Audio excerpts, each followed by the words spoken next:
Additional SP ने नए कानूनों के बारे में दी जानकारी। कीरतपुर, 1 जुलाई से भारतवर्ष में नए कानून लागू होने के उपलक्ष्य में सोमवार की सुबह थाना प्रांगण में एक विशाल गोष्ठी का आयोजन किया गया, जिसमें नए कानूनों के बारे में जागरूकता फैलाने का आह्वान किया गया, जिसमें नगर व क्षेत्र से आए अनेक गणमान्य व्यक्तियों ने भाग लिया। कार्यक्रम को बतौर मुख्य अतिथि संबोधित करते हुए एडिशनल एसपी संजीव बाजपेयी ने कहा कि आज का दिन बहुत कालजयी दिन है। उन्होंने कहा कि 1947 में अंग्रेजों से देश को आज़ादी मिली थी, लेकिन ब्रिटिश कानून जो आज तक हमारे हिंदुस्तान में चल रहा था, सही मायने में ब्रिटिश कानून से देश को 1 जुलाई 2024 को आज़ादी मिली। उन्होंने आगे कहा कि इस नए कानून से जनता व प्रशासन में पारदर्शिता आएगी, फर्जी मामलों पर रोक लगेगी और जो गुनहगार है उनको ही सजा मिलेगी। उन्होंने आगे कहा कि अब आप कहीं से भी किसी भी थाने से घटना की रिपोर्ट दर्ज करा सकते हैं और थाना 0 FIR दर्ज करके संबंधित एसपी को भेजेगा। एसपी द्वारा वह रिपोर्ट उसी थाने को भेज दी जाएगी। कार्यक्रम को वरिष्ठ अधिवक्ता हसन अली चौधरी, मुजाहिद जाम खान, भाजपा के वरिष्ठ नेता सुभाष चंद्र शर्मा आदि ने भी संबोधित किया। कार्यक्रम का संचालन SSI योगेंद्र शर्मा ने किया। कार्यक्रम में भारतीय किसान यूनियन के मंडल अध्यक्ष बाबूराम तोमर, अध्यक्ष रवि मेहरा, आदिल जैदी, भाजपा के वरिष्ठ नेता अवनीश निर्वाल, मोहम्मद शादान हसन, मुस्तफ़ा, ब्रांड एम्बेसडर प्रदीप चौहान, प्रदीप अग्रवाल, मुदसिर जमा खान, अशरफ जमील, तलहा मकरानी, एडवोकेट डॉक्टर एहसानुल करीम, एडवोकेट मोहन लाल, भाजपा नगर अध्यक्ष योगिंदर राजपूत, सपा नेता शेख जाहिद, अवधेश शर्मा, मनोज बालियान, संजय जैन, मुन्ना टाइगर, शादाब अख्तर, हितेश चौधरी, शराफत प्रधान, वसीम प्रधान, अंकित चौधरी, विपिन चौधरी, प्रेम चौधरी आदि सैकड़ों लोग मौजूद रहे। राष्ट्रीय गान के पश्चात कार्यक्रम का समापन हुआ। अंत में कार्यक्रम संयोजक थाना प्रभारी तेजपाल सिंह ने सबका आभार व्यक्त किया।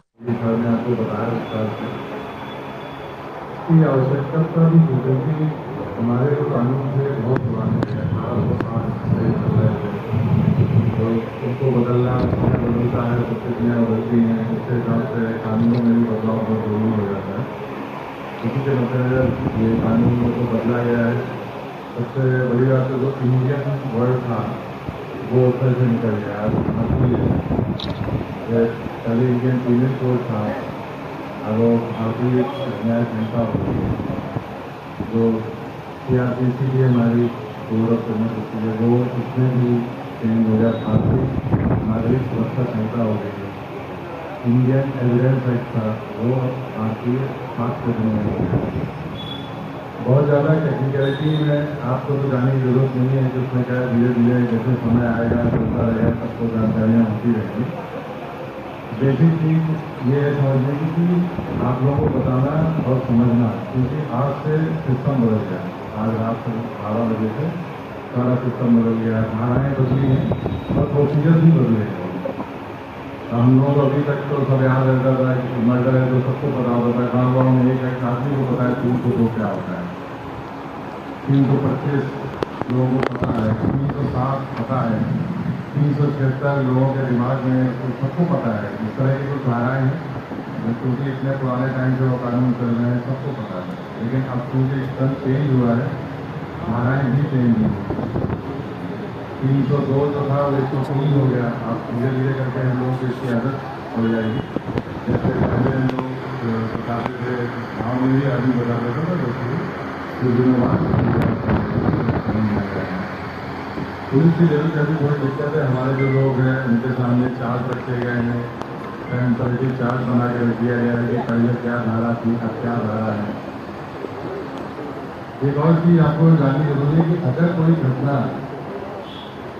मध्यरात्रि से पहले की है या किसी ने 156 में कोई मुकदमा लिखा है, तो वो पुरानी ही धाराओं में चलेगा।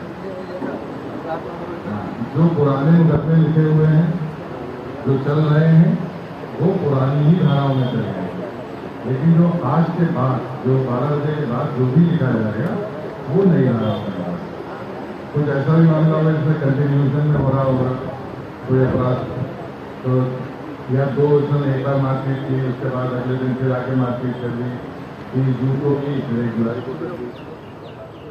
हेलो, 294 छेड़छाड़ वाला सड़क है वो 296 हो गया है।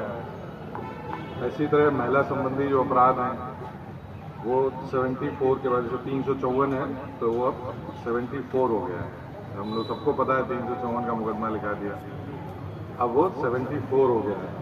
इसी तरह से A, B, C, D हैं तो 75, 76, 77, 78 इस तरह से हैं।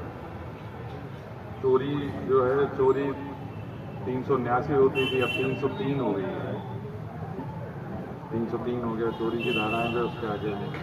इसी प्रकार से ये धाराओं में चेंज हुआ है। जो अपना भारतीय न्याय संहिता है उसके बारे में है कि जो पहले धाराएं जो इनमें चेंज हो गया है, थोड़ी बहुत और चीज़ें चेंज हुई हैं। देशद्रोह की धारा एक बढ़ी है उसमें, लिंचिंग की धाराएं बढ़ी हैं उसमें, कुछ कानून ऐसे हैं जिनको और सख्त किया गया है।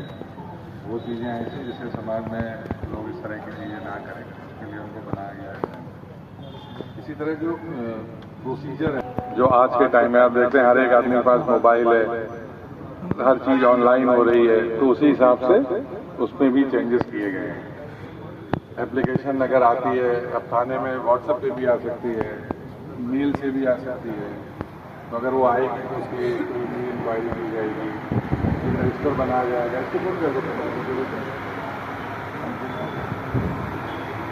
जो अलग से रजिस्टर भेज दी अपना मेल पे या किसी और माध्यम से, इलेक्ट्रॉनिक माध्यम से आपने थाने में दी, तो फिर 3 दिन के अंदर आपको आना पड़ेगा, फिर उसको साइन करना पड़ेगा, उसके बाद वो दर्ज होकर उस पर कार्रवाई प्रारंभ हो जाएगी। इसमें इस बार प्रारंभिक जांच का भी एक नियम है कि जब पहले कोई एप्लीकेशन आएगी तो उससे पहले एक प्रिलिमिनरी इंक्वायरी होगी, और जब वो केस बनेगा तो उस पर कार्रवाई होगी। टाइमिंग भी डिसाइड हो गई है कि कितने दिन में किस चीज़ को ख़त्म करना है, वो भी चीज़ें हैं ऐसी। सीधे सीधे आप लोगों का उन चीज़ों से कोई मतलब नहीं, इफेक्ट आपको ही करेंगे, लेकिन धीरे धीरे आप और हम भी सब समझ जाएंगे, क्योंकि अभी एकदम नया नया है, सब चीज़ें रूल्स आ रहे हैं। हर रात में नागरिक संहिता के जो नए अपने स्टेट गवर्नमेंट के रूल्स बने वो सारे आए हैं, उनको सबको बताया जा रहा है। तो धीरे धीरे आप लोगों को इसलिए भी बुलाया गया है कि लोगों में कोई भ्रांति ना हो कि ये क्या हो गया, हमारी FIR में तो कहाँ से 294 की हमने तो लिखवाई थी, 296 कैसे हो गई, कुछ गड़बड़ कर दिया पुलिस ने। इस तरह की कोई भ्रांतियाँ ना हो, लोगों को समझ में आ जाए कि नया कानून है, नई धाराएं हैं, और उसी हिसाब से उसमें कार्रवाई हो रही है। आप लोग जब गणमान्य लोग हैं, आप लोगों की बात लोग सुनते हैं, आप अपने समाज में, गाँव में, जहाँ भी रहते हैं वहाँ लोगों को बताएंगे कि अब चीज़ें बदल गई हैं, धाराएँ बदल गई हैं, प्रोसीजर बदल गए हैं। अब पुलिस अब जाती है कहीं, अगर सीजर करना है तो उसका ऑडियो वीडियो भी बनेगा। जो सीजर होगा, एक नया ऐप है जो पुलिस के लिए ई-साक्ष्य ऐप है, उस ऐप के थ्रू ये सारी चीज़ें की जाएंगी, रिकॉर्डिंग, वीडियो रिकॉर्डिंग, उनको रखा भी जाएगा। इवन जो गवाहों के बयान हैं वो भी वीडियो पे होंगे। तो उसका मुख्य उद्देश्य यही है कि इसमें ट्रांसपेरेंसी आए, जो काम हो रहा है इस तरह का ना लगे किसी को भी हमने तो कहा कुछ था, हमारा तो लिख कुछ दिया, इस तरह की चीज़ें रहती थी, उनको कम करने का प्रयास किया गया है। जो साक्ष्य अधिनियम है उसमें भी चेंज किए गए हैं। 3 यही हमारे मेन अधिनियम हैं जिन पे पूरी व्यवस्था है। साथ ही जो हमारा पूरा क्रिमिनल जस्टिस सिस्टम है उसमें न्यायालय से भी इसको जोड़ा जा रहा है। धीरे धीरे ये सारी चीज़ें डिजिटल ही हो जानी है, और उसका मेन ये भी है कि जिस तरह से चीज़ें बदली हैं उसी हिसाब से कानूनों को भी बदला गया है। आपसे अगर किसी को कोई चीज़ ऐसी हो जो आपको लगता हो कि आपको पूछनी हो तो आप बताएं, तो उसका निराकरण करें। अगर दिमाग में कोई चीज़ चल रही हो, कुछ ऐसा हो कि क्या होगा, इसमें क्या होगा, उसमें क्या होगा, तो बता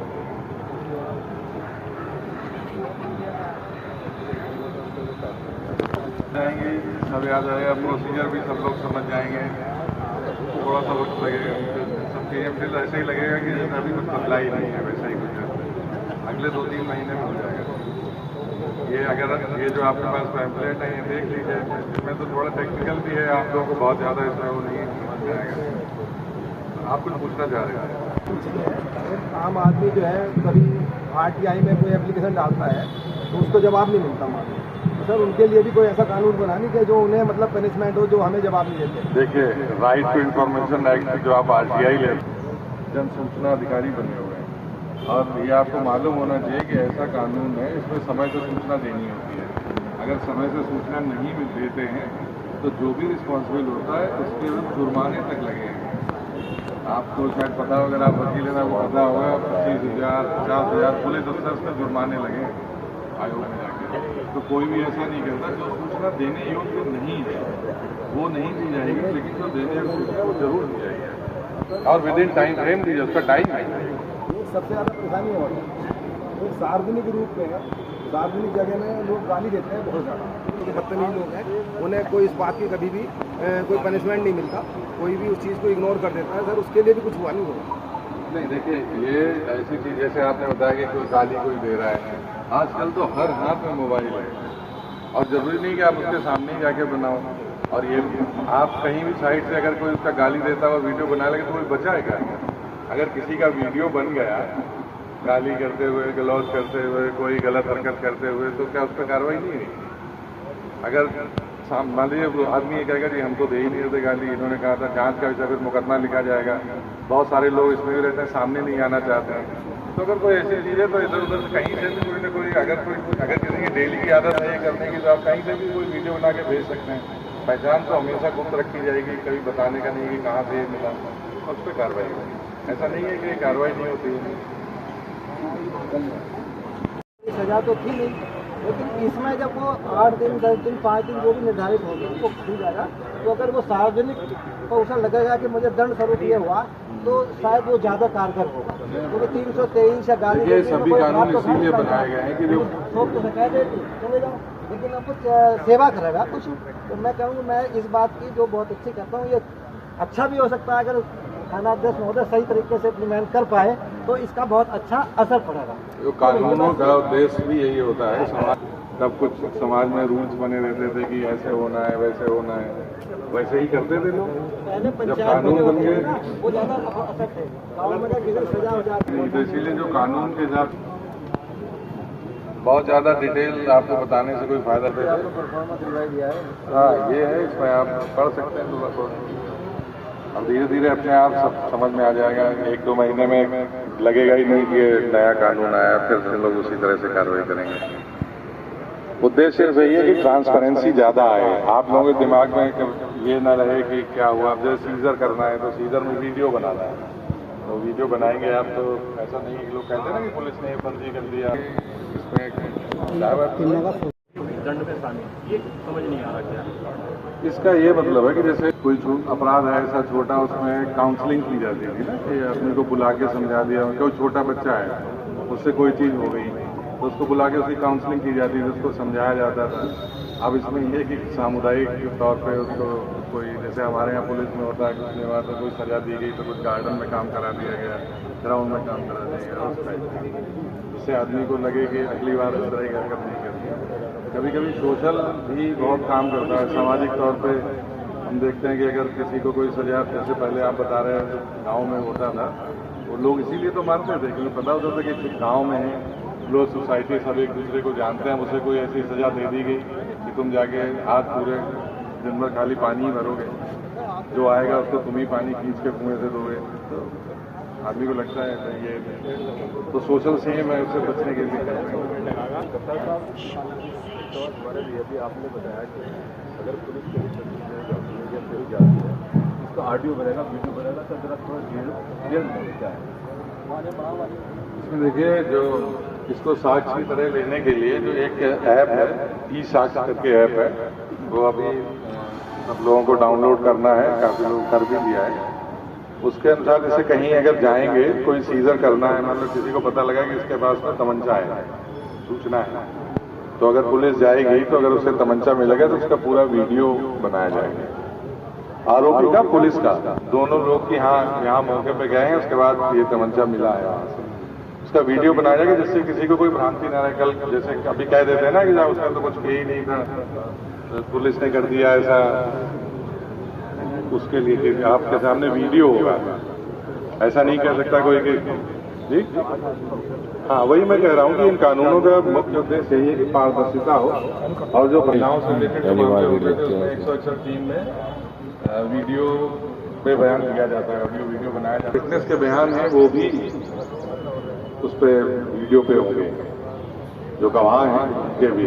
इसमें एक और चीज़ है, जो लोग गवाही पहले देते हैं झूठा मुकदमा लिखा के और उसके बाद कोर्ट में जाके मुकर जाते हैं, तो उसमें भी फिर समस्या आएगी। क्योंकि अगर आप वीडियो बयान है आपका, उसके बाद आप जाके वहाँ उतरेंगे तो फिर उसमें भी कार्रवाई की गुंजाइश है। हाँ, जो हॉस्टिलिटी है उसकी वजह से बहुत सारे केस छूटते हैं। हम सब जानते हैं कि कई बार गवाह मैनिपुलेट हो जाते हैं, कोई और बात हो जाती है, कुछ समझौता कर लेते हैं, तो बाद में जाके बयान बदल देते हैं। खूब सजा क्योंकि झूठा किसी पे लिखाना ये तो बहुत बड़ा क्राइम है। अगर आप किसी की लिबर्टी को कर रहे हैं, कोई भी झूठा मामला लिखा दिया और उसका बनाए उसके बाद आगे जेल चला गया। आप सोचो जो आदमी रोज का मामला है बरेली का, तो यहाँ पे 0 पे FIR लिखी जाएगी। ये बात में कोई दर्ज करना चाहते हैं भेज दें, पुलिस उसे मना कर दी कि हमने नहीं जाइए जहाँ। हाँ, ये देखिए जो जुरिसडिक्शन का इशू है अब भी वही है। अब ये है कि मना नहीं करेंगे लेकिन आपको जाना उसी थाने में पड़ेगा, ट्रांसफर हो जाएगा। नंबर पे नहीं आएगी, क्राइम नंबर पे वो उसी थाने में ले जाएगी जिस थाने का जुरिसडिक्शन होगा। हाँ, वहाँ से कर वो अगर कोई मुकदमा लिखा जाएगा तो उसमें नया कॉन्सेप्ट है कि इसमें पहले प्रारंभिक इंक्वायरी होगी, प्रिलिमिनरी इंक्वायरी होगी 14 दिन की। उसमें जो सब इंस्पेक्टर जिसको मिलेगा वो उसकी पूरी जांच करेगा, प्राइमरी किसी केस बनेगा, इन्वेस्टिगेशन स्टार्ट करेगा। जैसे पहले हम लोग देखते थे वो पुराने जमाने में लिखते थे, DD पे एंट्री करते थे और फिर उसकी जांच होती थी। जो भी आपने अपनी एप्लीकेशन दी उसकी जांच होती थी, उसके बाद उस पर लिखा जाता था कि इसकी सच्चाई क्या है, ये मुकदमा लिखे जाने योग्य है या नहीं, वो लिखा जाता था। तो इसमें प्रिलिमिनरी इंक्वायरी वाला एक सिस्टम आया। बाकी आप जानते हैं जन सुनवाई के लिए सभी जनपदों में सब लोग समय से बैठ रहे हैं और जन सुनवाई इस जनपद में तो अच्छा स्तर है उसका, और हमारे कप्तान साहब को भी बहुत ज़्यादा उसको लेके रहते हैं। तो इस सरकार में ये भी है कि जन सुनवाई के जो मामले हैं उनमें बहुत तत्परता से कार्रवाई की जाए। जो पहले लोग बहुत ज़्यादा चाहते थे, लखनऊ पहुँचते थे जनता दर्शन में, उसमें पहले से कमी भी आई है, अब उतना नहीं है। और हम लोग तो यही सोचते हैं कि यही सोच के करते हैं कि लोगों को जो हम कार्रवाई कर रहे हैं उससे उनकी समस्याओं का कुछ निस्तारण हो। हालांकि कुछ मामले जो रेवेन्यू से हैं जिनमें ज़मीन और इसका होता है उसमें समस्या हो जाती है। जो जमानती अपराध है उनकी हो सकती है थाने से, जैसे होती है।